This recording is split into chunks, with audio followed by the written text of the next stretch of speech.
So yeah, but no, I've been in South London all my life. Yeah, it's weird because my neighborhoods. It's like this is the best thing about, well, not the best thing about London, but the craziest thing is it's like I live in a really nice area, but then if you walk down the road for like 30 seconds to, like, let's just say a minute max, Yeah. it's completely different. Really? And South London's very it's very rough. But I like it. I Yeah. like it because I think that when I was growing up, it kind of it made me is it hardened me up? Does that sound Sure. right? And you That become sounds streetwise. a bit sexual, innit? Sorry, yeah, you know what I mean. Yeah, it's just it kind of it was a good experience actually. I was actually happy that, like, even one of the schools that I went to and I grew up in, it was rough. Like every day there would be police cars, there would Really? be this or that, or stabbing outside, or Wow. gang fight or whatever it was.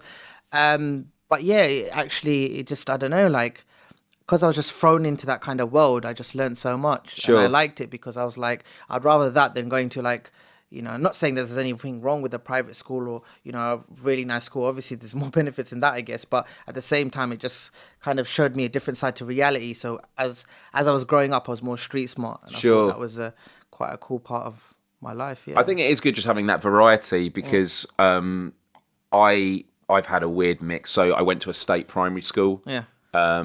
I mean, my dad's story was he started off as a mechanic for British Airways, and then he worked up and became quite senior in a health company. And so, like, he's a real inspiration to me of, like, really worked for it. Yeah. And so my secondary school was private school. I felt like a complete outcast there. Like, I was like, I'm not academic, and there was a lot of pressure because then you have to really perform to sort of keep with that.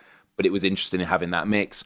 And actually, I think, and I'm sure you'll relate to this, whenever you do videos on YouTube, one of the most common comments you get is "get a real job." Yeah. And I just want to, like, get out my CV and go, look, I've worked in construction as a labourer. Wow, I have worked for the BBC and the Guardian. Yeah. But I've also, stacked shelves at Tesco's or sold carpets for, like, a department store. Like, I've had a good mixture. Yeah. And also, I think with my accent as well, I've always had people make fun of me either because to some I sound, especially when I was in construction, they thought I sounded too posh. Okay, and then when I'm with people that are, well spoken, because I don't pronounce my T's, they think I sound too common. I'm like in this weird middle ground. It's so weird how, like, I mean, it's so weird how so many of us experience not fitting in. Right. Like, as an example, like, you're saying that now, I'm like here, like, especially when I was growing up, obviously racism still exists, but back then it was. It does? Yeah, I think so. I haven't People had any recently. Yeah.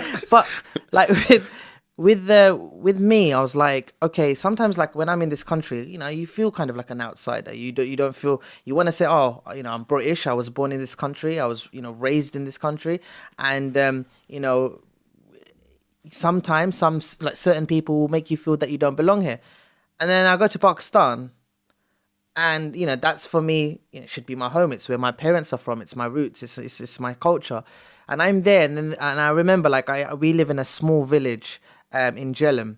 And it's beautiful. It's absolutely, like, a lot of people have this kind of like this vision of Pakistan and how it looks. And it's just like, Right. like just loads of, little barefoot kids just running about and just sewers and stuff. It's not, well, actually, that is Pakistan. But there's some nice parts as well.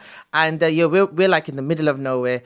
Like, just fields everywhere, and I remember once I came back, and I don't think this story has a point, actually, to be honest. So I'm kind of scared talking about the story because I don't know where I'm going. But I just remember there was one point where there were so many kids and we were playing football, and in my head I was like, oh, you're gonna be all rubbish. I'm sick of football. I'm from South London, and that was true because they were horrible. They were really bad. They can play cricket really well, but football they didn't understand the concept. One person said, "Oh, it's more pleasurable to score a goal really close to the line." I said, "No, it's not actually. It's the other way around." But anyway, carry on. Just wear some socks. And I remember they would look at me like I don't belong here. Right. They kept calling me English fella, which means the English one, and it was such a shame because I was like, so many of us we're just us, but we feel that there's not actually a right place where we actually fit. You're right. And it's a weird feeling, isn't it? And as the world is diversifying more, it's harder to find that more concrete identity. But I think it goes more fundamental than just about like your heritage. You know, a generation ago, you would have a job for life. I tell this story quite a lot, but I'll never forget when I worked for a department store. It was one of my first jobs. And in the electrical department, we celebrated, I think it was one of my colleagues, it was her, I think it was 40th or 50th year working there. Oh, wow. So on the one hand, I was like, huge respect. On the other hand, I was like, the idea of working somewhere for 40, 50 years terrifies me. But that was just the way it is. It's also in terms of relationships or having a house for life. Like, these are very static forms of, you know, it's security in a lifestyle, which doesn't exist anymore. Like, the cliche of when you go for a job and they say, where do you see yourself in 10 years' time? I always want to turn the question, although I wouldn't get the job. But you want to say, where do you see the world in a month? Like, we have no idea. And I think that causes people to want to latch on to identity and and it's why people, I think, at the moment really want to go back to traditions.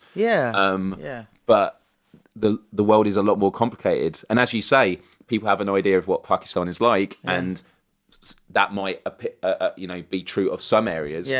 But the world is complicated, and we can't deal with the complicated nature. So some people will look at me and go, I'm a posh boy, and others will go, oh, I'm just common. And it's like, it's crazy. I mean, it's